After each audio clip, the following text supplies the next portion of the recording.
د تور مبارکه سوره چې د قرآن عظیم و شان 52مه سوره ده په مکې معظمې کې را نازله شوې ده 49 مبارک آیاتونه لري تلاوت او پښتو ترجمه یې له لومړي آیت څخه اورئ. اعوذ بالله من الشیطان الرجیم پناه وړم الله ته له شړل شوي شیطان څخه.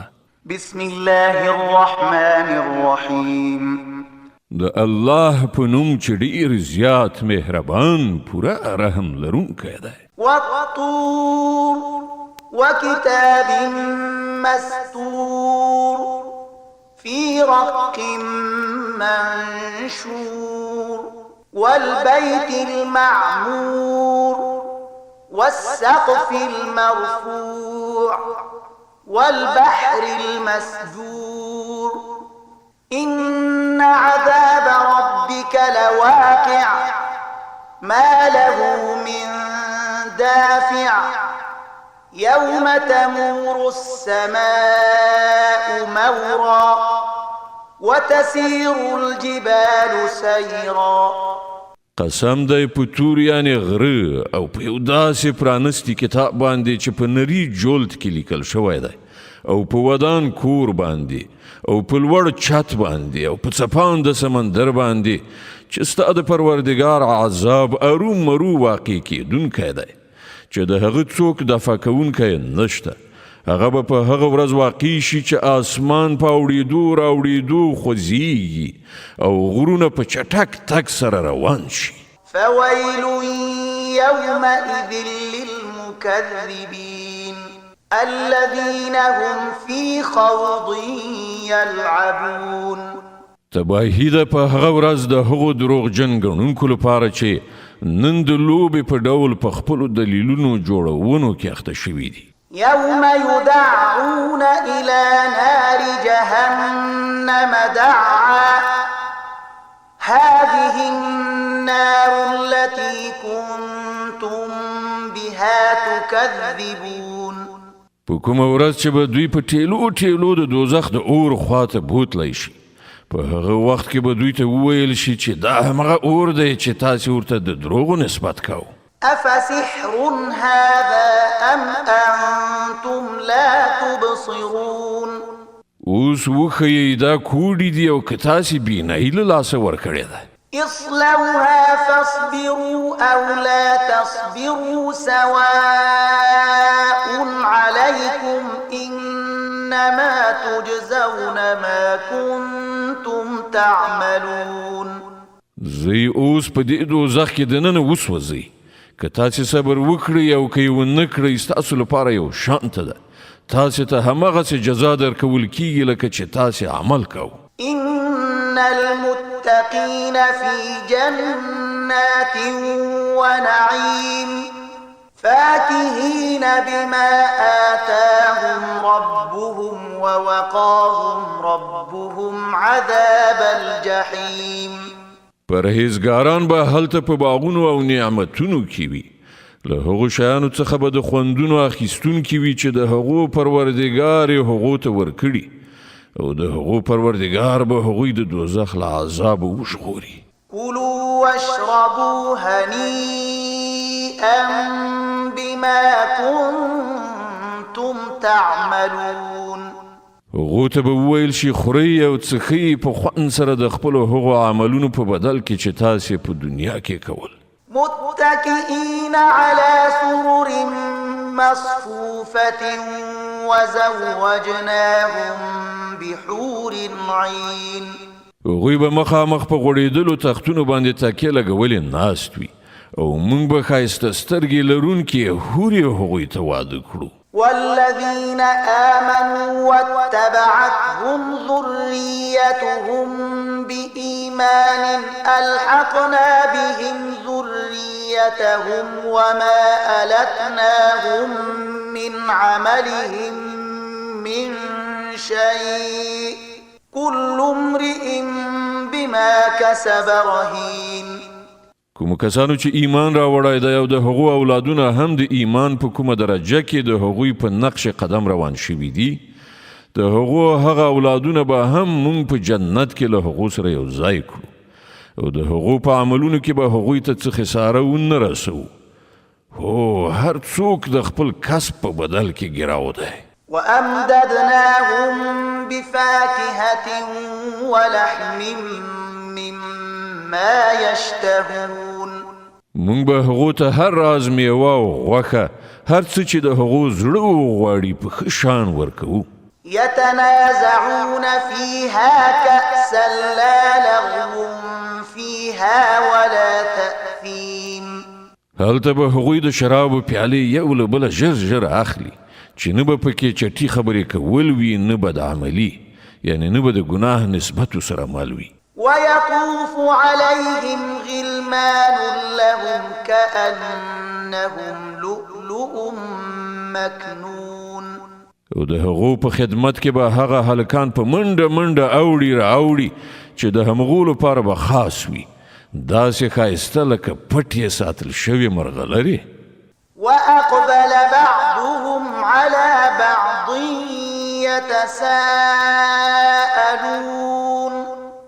دوی به په خپلو منځو کې یو له بله په دنیا کې د تېرو شوو حالاتو په هکله پوښتنې کوي. قالوا إنا كنا قبل في أهلنا مشفقين. دا به هم ووایي چې موږ پخوا له خپلې کورنۍ سره د عذاب څخه په ویره کې ژوند تېراو. فمن الله علينا ووقانا عذاب السموم. په پای کې الله پر موږ فضل وکړ او موږ یې د سوځونکي عذاب نه وژغورلو. إنا كنا من قبل ندعوه إنه هو البر الرحيم. موږ په مخکني ژوندانه کې له همغه نه دعاوې غوښتلې. هغه په رښتیا سره ډېر لوی احسان کوونکی او مهربان دی. فذكر فما أنت بنعمة ربك بكاهن ولا مجنون. نو ای پیغمبره تو ورته نصیحت کوه د خپل پروردګار په فضل سره خو نه ته کاهن یې نه لیونی. أم يقولون شاعر نتربص به ريب المنون. دغه خلک وایي چې دا سړی شاعر دی چې موږ د ده په حق کې د بدو ورځو راتلو ته سترګې په لاره یو. قل تربصوا فإني معكم من المتربصين. دوی ته ووایه ښه ده انتظار وکړئ زه هم له تاسې سره انتظار کوونکی یم. أم تأمرهم أحلامهم بهذا أم هم قوم طاغون. آیا د دوی عقل دوی ته د همدغسې غلطو خبرو کولو امر کوي او که په حقیقت کې دوی په دښمنۍ کې له حده تیر شوي خلک دي؟ أم يقولون تقوله بل لا يؤمنون. آیا دوی وایي چې دغه سړي دا قرآن په خپله جوړ کړی دی؟ اصلي خبره دا ده چې دوی ایمان راوړل نه غواړي. فليأتوا بحديث مثله إن كانوا صادقين. که دوی په خپله دغه وینا کې رښتونی وي نو همدغسې یو کلام دې جوړ کړي او را دې وړي. أم خلقوا من غير شيء أم هم الخالقون أم خلقوا السماوات والأرض بل لا يوقنون. آیا دوی له کوم خالق نه پرته په خپله پیدا شوي دي یا په خپله د خپل ځان هستونکي دي یا ځمکه او اسمانونه دوی پیدا کړي دي؟ اصلي خبره دا ده چې دوی باور نه لري. أم عندهم خزائن ربك أم هم المسيطرون.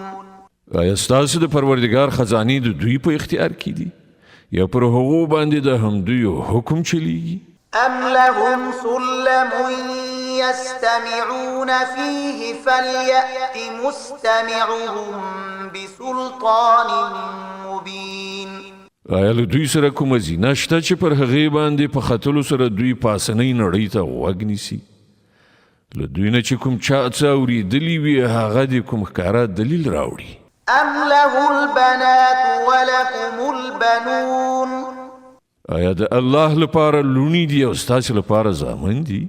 أم تسألهم أجرا فهم من مغرم مثقلون آیا ته له دوی نه څه اجر غواړې چې دوی په زوره د تاوان تر درانده پیټې لاندې راوستل کیږي أم عندهم الغيب فهم يكتبون آیا له دوی سره د غیبي اسرارو علم دی چې د هغه پر اساس دوی لیکي أم يريدون كيدا فالذين كفروا هم المكيدون آیا دوی غواړي کومه دسیسه په کار واچوي که دا خبره وي نو پر همدوی کافرانو به برعکس د دوی دسیسه د دوی په خلاف راواوړي أم لهم إله غير الله سبحان الله عما يشركون آیا له الله نه پرته دوی کوم بل معبود لري الله له هغه شرک نه پاک دی چې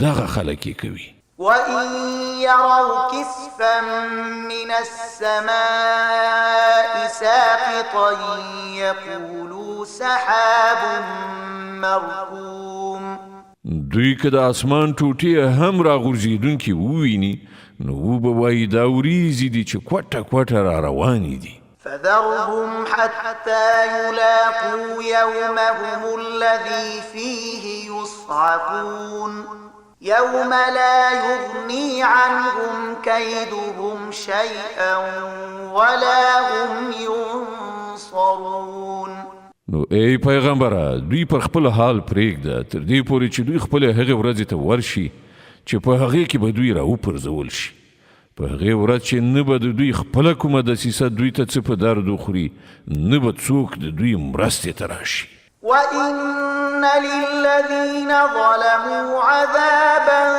دون ذلك ولكن أكثرهم لا يعلمون او د هغې نیټې له راتګ نه مخکې هم د ظالمانو لپاره یو عذاب دی خو له دوی نه زیاتره نه پوهیږي واصبر لحكم ربك فإنك بأعيننا وسبح بحمد ربك حين تقوم ومن الليل فسبحه وإدبار النجوم ای پیغمبره د خپل پروردګار د فیصلې تر راتګه صبر وکړه ته زموږ تر نظر لاندې ته چې کله پاڅېږې نو د خپل پروردګار د ثنا ستاینې سره د هغه په پاکۍ سره یادونه کوه د شپې هم د هغه پاکي بیانوه او کله چې ستوري پریوځي په هغه وخت کې هم صدق الله العظيم الله ستر رښتیا ویونکی دی